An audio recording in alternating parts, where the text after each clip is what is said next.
ಚನ್ನಪಟ್ಟಣ ಶಿಗ್ಗಾವಿಯಲ್ಲಿ ಕಾಂಗ್ರೆಸ್ಗೆ ಜಾಕ್ಪಾಟ್ ಹೊಡೆದಿದ್ರೆ ಭದ್ರಕೋಟೆ ಸಂಡೂರಿನಲ್ಲೂ ತನ್ನ ಪಾರುಪತ್ಯವನ್ನು ಮುಂದುವರಿಸಿದೆ. ಕಾಂಗ್ರೆಸ್ ಅಭ್ಯರ್ಥಿ ಅನ್ನಪೂರ್ಣ ತುಕಾರಾಂ ಭರ್ಜರಿ ಗೆಲುವು ಸಾಧಿಸಿದ್ದಾರೆ. ಆದರೆ ಮೊದಲ ಬಾರಿ ಕಮಲ ಅರಳಿಸುವ ಬಿಜೆಪಿ ಬಹುವರ್ಷದ ಕನಸು ಮತ್ತೆ ಮಣ್ಣು ಪಾಲಾಗಿದೆ.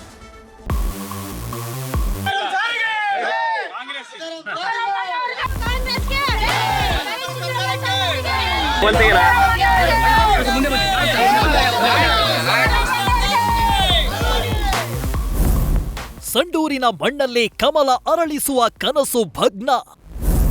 ಕೈ ಅಭ್ಯರ್ಥಿ ಅನ್ನಪೂರ್ಣ ತುಕಾರಾಂಗೆ ಭರ್ಜರಿ ಜಯ.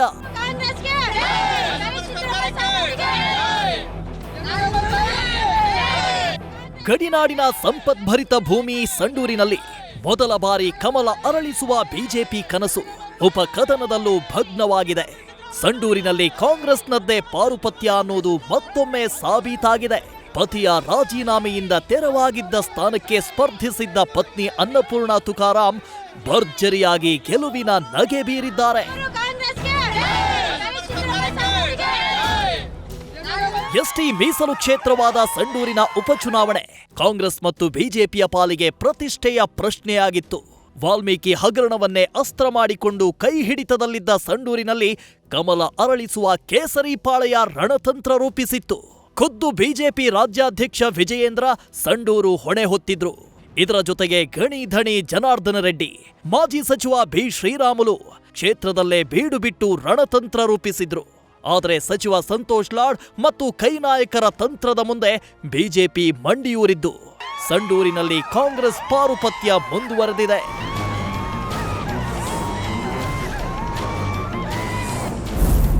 ಹಣಬಲದಿಂದ ಕಾಂಗ್ರೆಸ್ಗೆ ಗೆಲುವು ಎಂದ ಬಂಗಾರು ಹನುಮಂತು.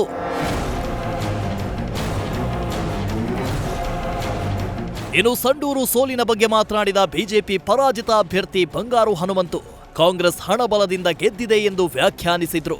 ಹಾಗೂ ಮತದಾರರ ತೀರ್ಪನ್ನ ಸ್ವಾಗತಿಸ್ತೀನಿ ಎಂದರು. ಇನ್ನು ಅಧಿಕಾರ ದುರುಪಯೋಗ ಪಡಿಸಿಕೊಂಡು ಕಾಂಗ್ರೆಸ್ ಗೆದ್ದಿದೆ ಎಂದು ಗಣಿ ಧಣಿ ಗುಡುಗಿದ್ರು.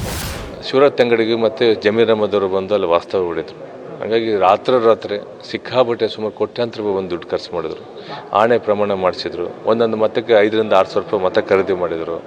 ಎಂಡ ಸರಾಯಿ ಎಲ್ಲ ಹಂಚಿದ್ರು. ನಾನ್ ವೆಜು ಕೋಳಿ ಗಿಳೆಲ್ಲ ಹಂಚಿದ್ರು. ಬಟ್ಟೆ ಸೀರೆಗಳು ಎಲ್ಲ ಕೊಟ್ಟರು. ಈ ಒಂದು ನಾವು 4-5 ಬೂತ್ಗೆ ಒಂದು ಸೈಡ್ ಆಯ್ತು. ಯಾಕೆ ತಾವು ಬೂತ್ ತಾವು ನೋಡಿರ್ಬೋದು, ಎಲ್ಲ ಗೊತ್ತಿರ್ಬೋದು. ಇನ್ನು ಉಳ್ಕಿದ್ದಂತೆ ಎಲ್ಲ ಸಂಡೂರು ಕ್ಷೇತ್ರದ ಮತದಾರರು ನಮ್ಮ ಪರವಾಗಿದ್ದಾರೆ. ಅದು ಮುಂದೆ ಸಂಡೂರು ವಿಧಾನಸಭಾ ಕ್ಷೇತ್ರದ 2028 ನಮ್ಗೆ ಗೊತ್ತಾಗುತ್ತೆ.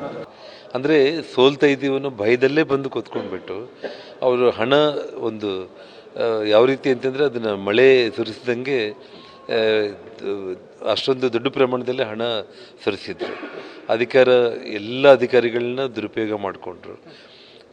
ಹಾಗಾಗಿ ಅಧಿಕಾರ ಬಲ ಮತ್ತು ಅವರೇ ಅಧಿಕಾರದಲ್ಲಿರೋ ಕಾರಣ ಎಲ್ಲ ಶಕ್ತಿಗಳನ್ನು ಅವರು ಉಪಯೋಗಿಸಿ ಈ ಅಂತರದಲ್ಲಿ ಅವ್ರು ಗೆದ್ದಿದ್ದು ಅವ್ರದ್ದೇನು ದೊಡ್ಡ ಗೆಲುವು ಅಂತೇಳಿ ಅವ್ರು ಭಾವಿಸೋದಕ್ಕೆ ನಾವು ಅಪ್ರಿಷಿಯೇಟ್ ಮಾಡುವಂಥ ಗೆಲುವಿದಲ್ಲ ಕಾಂಗ್ರೆಸ್ಗೆ.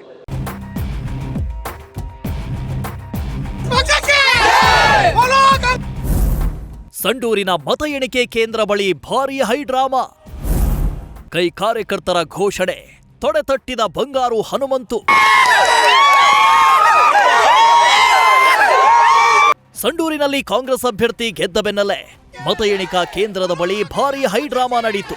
ಬಿಜೆಪಿ ಪರಾಜಿತ ಅಭ್ಯರ್ಥಿ ಬಂಗಾರು ಹನುಮಂತು ಮತ ಎಣಿಕಾ ಕೇಂದ್ರ ಹೊರ ಹೋಗುವಾಗ ಅಲ್ಲೇ ಇದ್ದ ಕಾಂಗ್ರೆಸ್ ಕಾರ್ಯಕರ್ತರು ಗೆಲುವಿನ ಕೇಕೆ ಹಾಕಿದ್ದಾರೆ. ಇದರಿಂದ ಗರಂ ಆದ ಬಂಗಾರು ಹನುಮಂತು ಕಾಂಗ್ರೆಸ್ ವಿರುದ್ಧ ತೊಡೆತಟ್ಟಿದ ನಾಟಕೀಯ ಪ್ರಸಂಗ ನಡೆಯಿತು.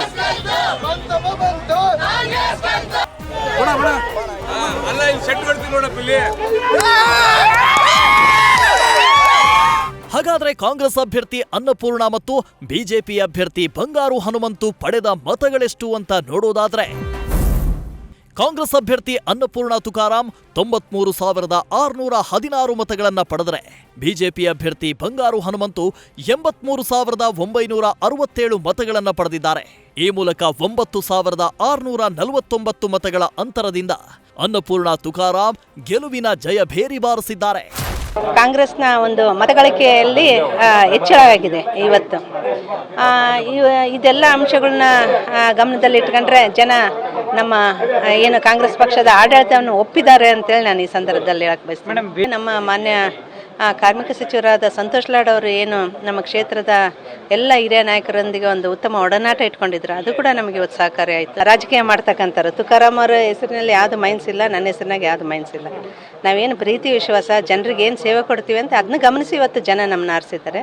ಯಾವುದೇ ರೀತಿಯ ಹಣದ ಹೊಳೆ ಇಲ್ಲಿ ಆರಿಸೋದಕ್ಕೆ ನಮ್ಮಲ್ಲಿ ವೈಯಕ್ತಿಕವಾಗಿ ಕೂಡ ನಮ್ಮಲ್ಲಿ ಅಷ್ಟೊಂದು ಆರ್ಥಿಕವಾಗಿ ನಾವೇನು ಸಬಲರಲ್ಲ.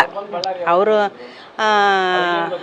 ಅಕ್ರಮ ಗಣಿಗಾರಿಕೆಯಿಂದ ಅವರು ಸಂಪಾದನೆ ಮಾಡಿರ್ಬೋದು, ನಾವು ಮಾತ್ರ ಜನರ ಪ್ರೀತಿ ವಿಶ್ವಾಸ ಗಳಿಸಿದ್ದೀವಿ. ಅವ್ರಿಗೆ ಹೇಳೋದಕ್ಕೆ ಬೇರೆ ಏನಿಲ್ಲ. ಈಗ ಸೋಲಿನ ಹತಾಶೆಯಲ್ಲಿ ಏನೇನೋ ಮಾತಾಡ್ತಾರೆ, ಆಯಿತು, ಅವ್ರಿಗೆ ಒಳ್ಳೇದಾಗಲಿ ಮುಂದಿನ ದಿನಗಳಲ್ಲಿ.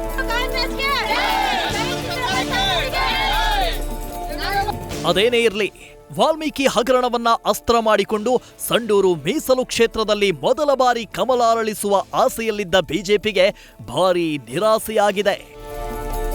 Shivanand, news first, Ballari. News first ನಿರ್ಭೀತಿಯಿಂದ ನಿಮ್ಮ ಪರವಾಗಿ.